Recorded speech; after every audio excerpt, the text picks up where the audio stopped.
Welcome to Mondays with Coach Rice. It's a brand new week, the sun's shining bright.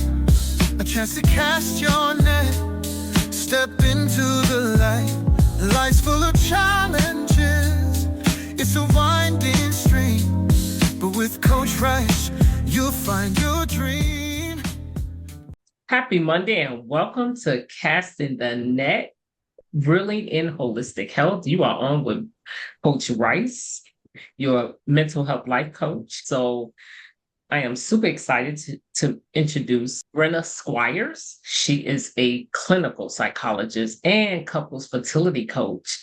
I have not had no one in this niche come on. So I'm super excited to introduce you guys to her. So Dr. Brenna, tell us where you from and how did you embark upon this journey? Yes, so thank you so much. I'm excited to be here and I'm excited to share my story with your audience. I'm originally from Miami, Florida, but I live in Tampa, Florida. And Okay. I embarked on this specific niche of helping clients specifically because I have this experience. I have experienced infertility for 7 years, and I found it to be very overwhelming in the beginning, very lonely, very frustrating and discouraging. And I honestly didn't know what to do. And trying to reach out to other people, nobody else knew what I was going through, and no one knew how to help. And so I really felt like I was navigating that journey alone. And even when I tried to find support groups, nothing really seemed to fit where I was. And so I didn't really find them helpful. And so I started doing my own research. I started researching with my husband different things that we could do together, things that we could do to help our overall fertility. And that really got the ball rolling with learning more about fertility, learning more about our options, and learning more about how to navigate this journey with more peace and more joy and more confidence. And that really led me to be able to help other people who are navigating this journey. Because the more I started doing it for myself and started speaking with other couples, the more I realized they needed this too. They didn't have it. And so I wanted to be that person that I wish I had early on in my journey. Awesome. And we all operate in that in the field, in our fields, we operate out of that need that we didn't receive. And we said, oh, this is a need. Yeah. And so tell us, how do fertility struggles uniquely impact mental health compared to other stressors? Yeah, so struggling with fertility impacts so many different areas. It impacts your mental health mostly because this is something that you didn't really think would happen to you. That's really the big thing that I hear from a lot of men and a lot of women. You don't think this is going to happen to you. So you have this story that you have about your future family, about your future life, and this organized plan that you think is going to work out. And when this plan that you have doesn't work out, your world is shattered. Your perceived world is shattered because you don't know what to do next. You thought you had a plan, and now this plan doesn't work. So typically you go to plan B, and then plan B doesn't work. You go to plan C doesn't work. And with infertility, it means that you've been trying to have a baby for over a year and you're not successful in either conceiving or carrying a baby to full term.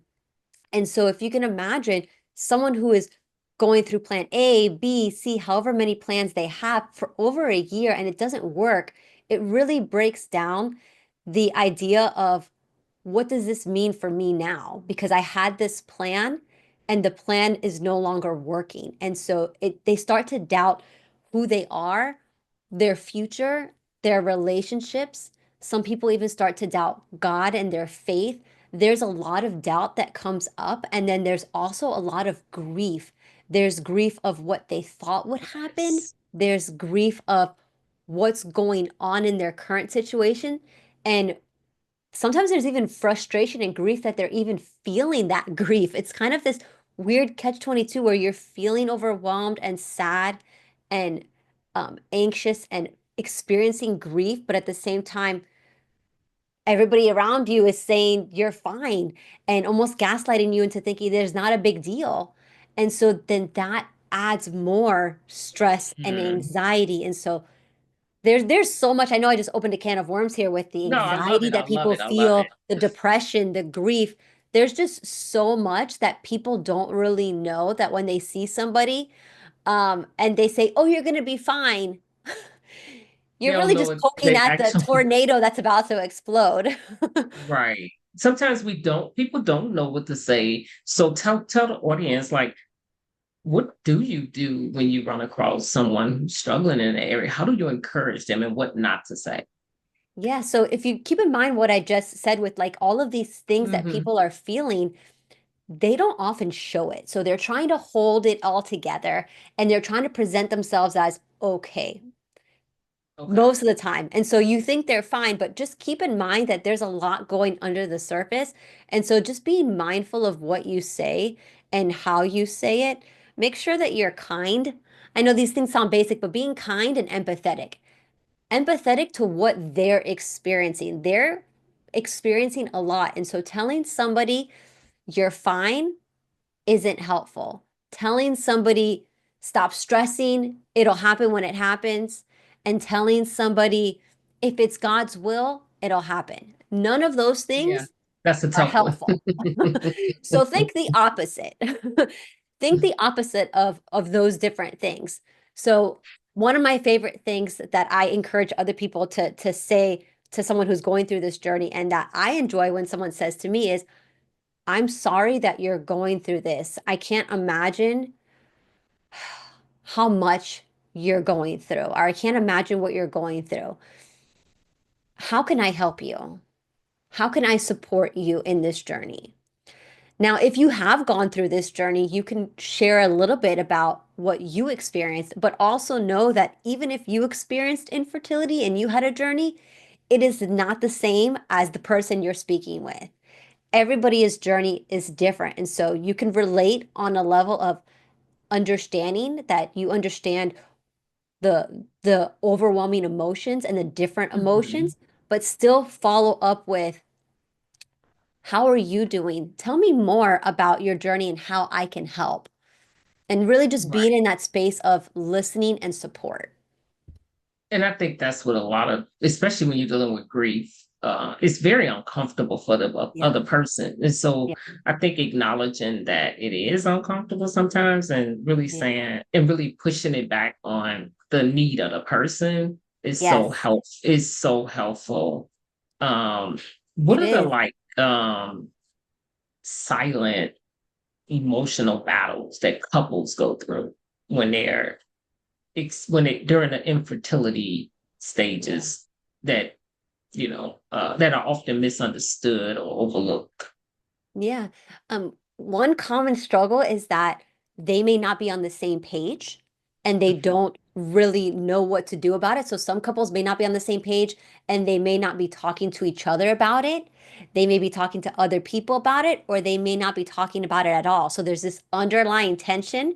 And so one common one that I've seen is that one might want to do IVF, another one might not want to do IVF, or one person might want to do it multiple times, whereas the other one doesn't want to do it multiple times. And they have Right, I their can see that. reasons, but because they don't share those reasons, or maybe they share the reasons, but they don't respect the other person's reasons, that's where you start to see a lot of issues. And another big issue is bringing other people in instead of talking to one another. Yeah, They will speak, they will share with their friends or family and not really share with their spouse. And then they'll get very upset that their spouse doesn't understand when in fact they didn't tell them. right, They're telling other people. And so bringing other right. people into arguments, it's not helpful. And then It's the third thing always I the kind of want to worst. bring in is what we were just talking about with is grief is different. And everybody grieves at a different pace and everyone Mhm. grieves in different ways. And so a man who is going through infertility or is going through the journey with their wife, whether it's them or their wife, they may present differently than the wife. One person may be very emotional, one person may shut the emotions off. And it's not that they're not grieving, it's just that's their way of grieving and trying to understand that and still be empathetic.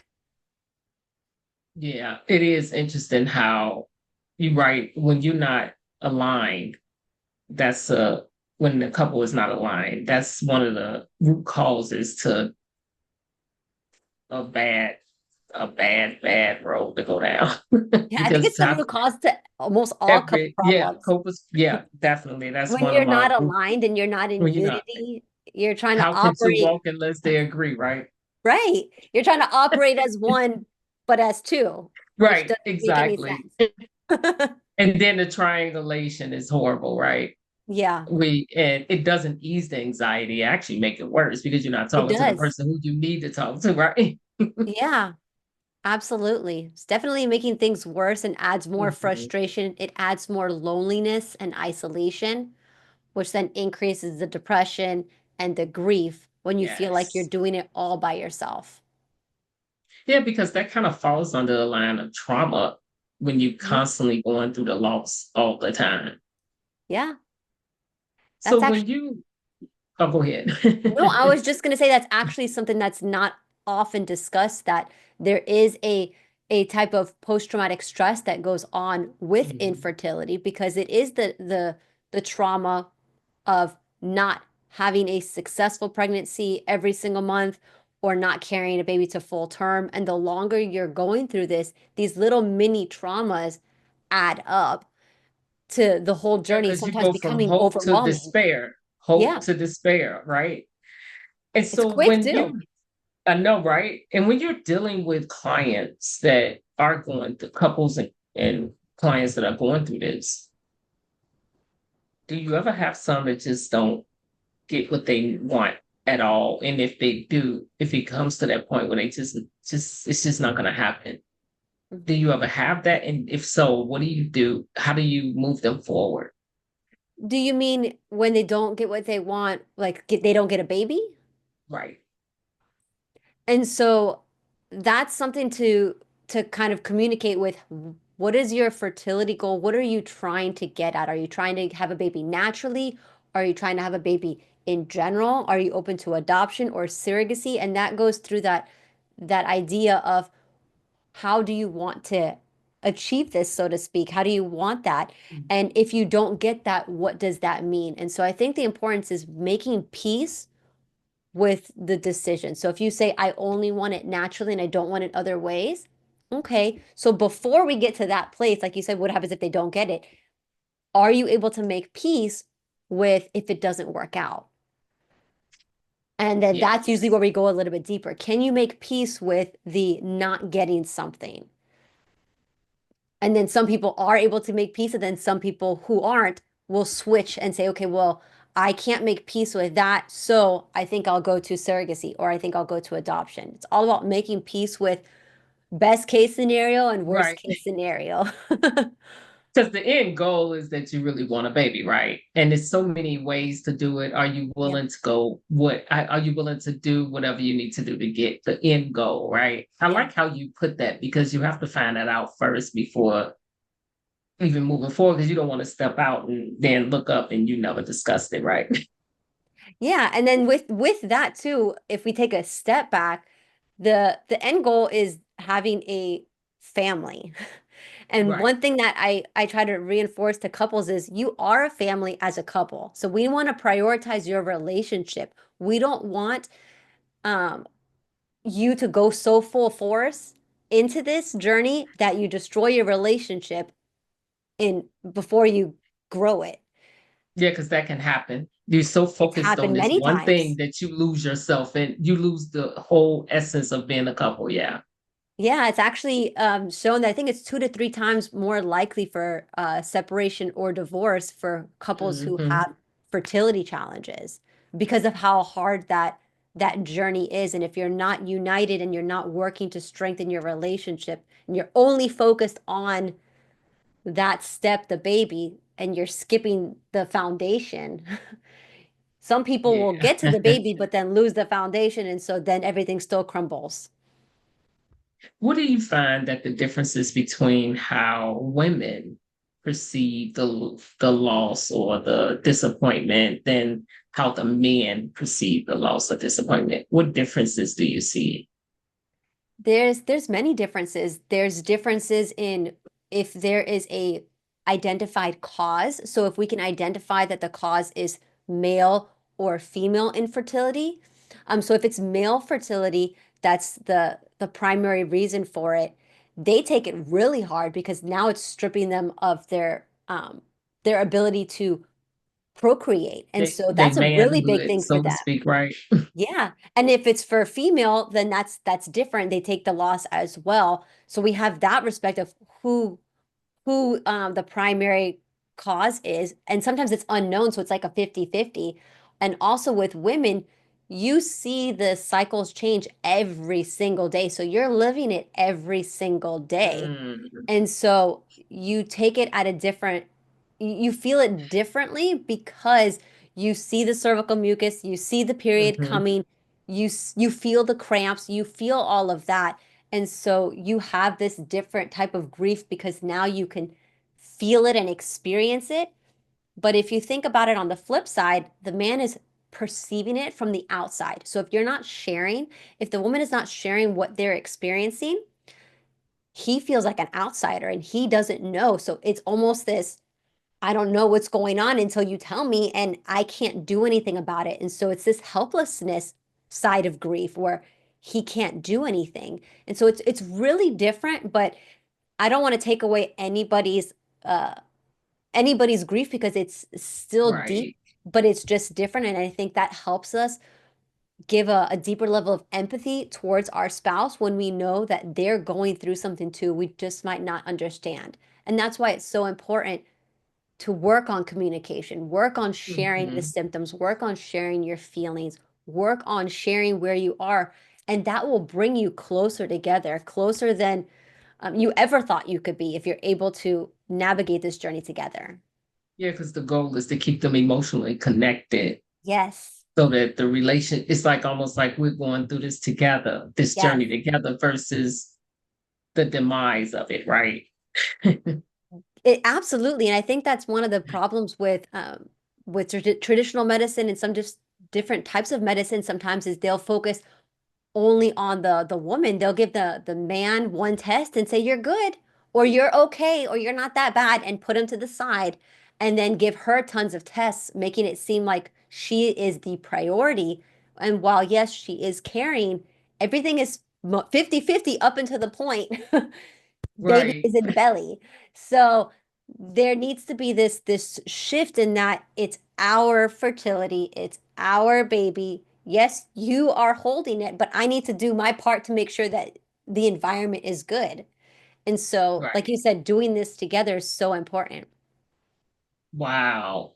And so when you were going through what you were going through, there were pieces that were missing that caused you to come into to do what you do because you went from you did you start off as a clinical psychologist Mhm. and then ended up in this?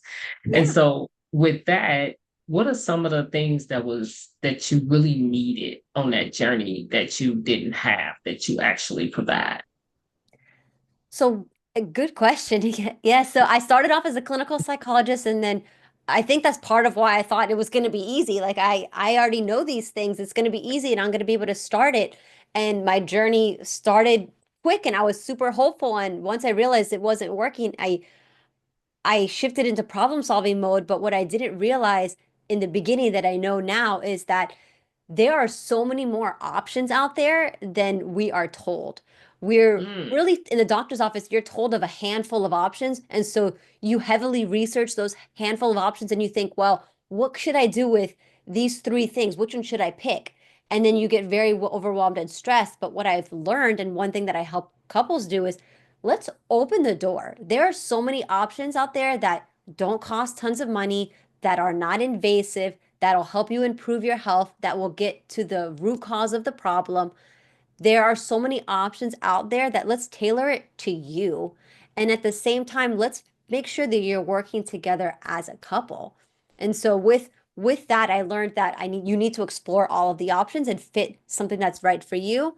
I also realized I needed my husband in as much as possible. And so mhm. ordering him tests that I had to order, or we worked with other practitioners to have him do as many tests as possible. And then also strengthen your support system. We would like to think that everybody is supportive, but everybody doesn't even know what you're going through. They can't relate, they can't understand. And so if we toss aside the people that are just generally not supportive, let's look at the people who we think would be kind and encouraging, and they don't understand. They may not say the right things, they may not do the right things, and you might just feel worse. And so cultivating the right team around you, the right Mhm. support people that will help you and your spouse and help you navigate in the direction that you want is so important. So really prioritizing those couple of things with navigating the journey that you want, strengthening your relationship, and then getting the right support team, because all of those will help your mental health. And Oh, once you yes, know that absolutely. you could do something about it externally, but you could also do something internally, is so empowering. It's so empowering, and Yes. that's what I want to be able to help with other couples too.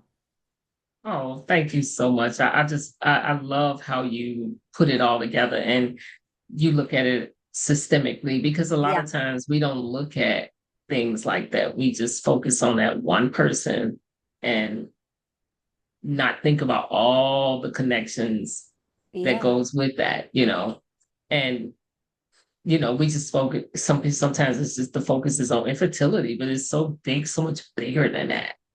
It is. One big thing that I learned with that was not shared with me early on is that fertility is a sign of health.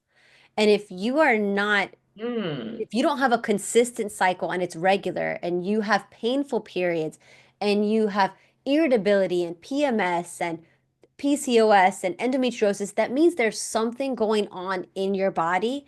And if the doctor hasn't figured it out yet, that means you need to go to another doctor or do another test, because there's something deep going on that needs to be uncovered. And so it's really a health issue. And so oh deep wow. going on, we need to uncover, and that will help boost your health. Then your health gets improved, your fertility gets improved, you notice your mood is improved, and all of it, it's kind of like a trickle down effect, because your Right. body will prioritize you and your health over reproduction. And so that's Right. kind of what's stopping most people from getting and holding on to a pregnancy, is their body is saying, "Oh no, I'm prioritizing you. I want to keep you alive. We don't have time or energy for that right now." I'm so glad you said that, because sometimes people don't know Yeah. that how, unique and intricate that the body is made, and how it protects us from Yeah. all sorts of diseases, all sorts of infections, all sorts of things happening, and it does Yeah. prioritize us. And Yeah. and I like that you said that, because sometimes they can think it's totally like is personal, or they can think Yeah. that, oh, I'm less than a woman, or Yeah. and that's horrible. The It way you is. think about it is horrible, and how you're going to move in it, and it's going to bring more Yeah. stress, and it's going to make it harder for you to conceive. Absolutely. Yeah, that's actually one of the things that I had to challenge myself on my own journey like a couple of years ago, of battling the idea that my body is working against me. Why are you doing this to me? Why would you do this to me if you know this is what you're supposed to do? And so I constantly felt like that until I learned that my body is not working against me. My body is working for me. It's just we have different goals. Right. My goal is push through, suck it up, and make a baby. And my body says, no, my body is you, then baby. Right. And I think that's the problem That's with so interesting. most of us. We think that we think what is wrong with us, and that's what we actually really have to figure out. I think that was the aha moment that I had, was I kept on saying, "What's wrong with me? What's wrong with me?" until I shifted the way I said it to, "Okay, what's wrong with me? Like really, what's wrong with me? Something's wrong." And it wasn't until I made that actual Right. shift that I started to look at it differently. And I'm so glad you mentioned that. I kid you not. I think that's a powerful um aha moment, Mhm. that can Yeah. help a whole lot of women understand Yeah. and get to the root cause of what's going on with your body before you go forward, Yeah. and all the stress that your body is talking to you, It is. and we have to listen to it. We do. We really do. It's sometimes hard when we're feeling the grief and the anxiety and the depression because that can be so loud that we Yes. will tone down anything else and we'll say, I'm sorry you're having pain, but I'm anxious right now, or I'm sorry that you're feeling irritable, but I don't have time for that. And I think when we really Right. start to sit in and understand, okay, what are you actually trying to tell me? And what can I do about that? Right. That's when we start to Well, see progress. exactly. And I'm so glad that, that you sharing this with the audience, and so grateful. So what is your onboarding process on taking on clients? Yeah, so I will meet with them for a consult just to see where they're at and what they would like to accomplish. Because with the way that I do things, I want to be able to help you navigate the challenges that you're going through. So every couple is a little bit different because not everybody is going through the exact same challenges. And so I want to be able to know what your challenges are and how I could be able to help you navigate through that. The biggest ones are usually what are my options and how can I work through those and how can I figure things out with my spouse. So help us work on that together. But the steps are making an appointment just to have a strategy call where we talk together. And then from there, we will determine what is best. Maybe it is the coaching program, the couples coaching program. Or perhaps if you're in a place where you're feeling that intense grief and that intense anxiety and depression, we might shift you to start counseling first because I am a licensed clinical psychologist. And so I can work on the counseling portion of it to be able to help you move through the grief, move through the anxiety, move through the feeling of overwhelm to be more receptive to that coaching piece because sometimes it's frustrating to be able to give them this to have this goal in front of you when you're feeling Right. too overwhelmed. You can't get there yet. And so we need to take away this cloud in front of you, settle your nervous system, settle your mind, settle your body. And then sometimes that does it by itself and you're able to Right. and they're able to get pregnant. And sometimes it's just settling themselves to be able to say, what are my next steps? Hmm. That's awesome. So what do you, if you had, one thing that you want to share with the audience, as far as like anything that I may not have approached it or talked about it or asked the question, what is it what else do you want the audience to know about you? Yes, and so I'm here to support you in any way that you need. I have a podcast called the Empowered Fertility Podcast where I interview different types of health professionals that I've connected with and that currently meeting to be able to give you that information, to be able to help you identify the barriers for yourself. What barriers are you experiencing that are blocking your fertility? And what are some resources that you can be able to do right now on your own to be able to help you improve your health and your fertility. And so I have that Empowered Fertility podcast. I also have an Empowered Fertility community where we break that down even further, those resources down even further. I have tons of free resources on my website, Encourage and Empower Wellness. And then again, the counseling and couples coaching, helping you navigate through those most difficult and the most challenging parts of fertility. You don't have to do this alone. I want to encourage you, if it's not me, go find somebody else. Don't do this journey alone because you don't have to. Well, thank you so much for sharing with the audience. And I would definitely put the links in the video of how to contact you and reach you. And so thank you so much. And to the audience, if you know someone who is going through this, do share this video so they can reach out and get the help that they need. Is you don't want to, like she said, you do not want to take on this journey alone. And you're not alone unless you choose to be alone. So Yeah.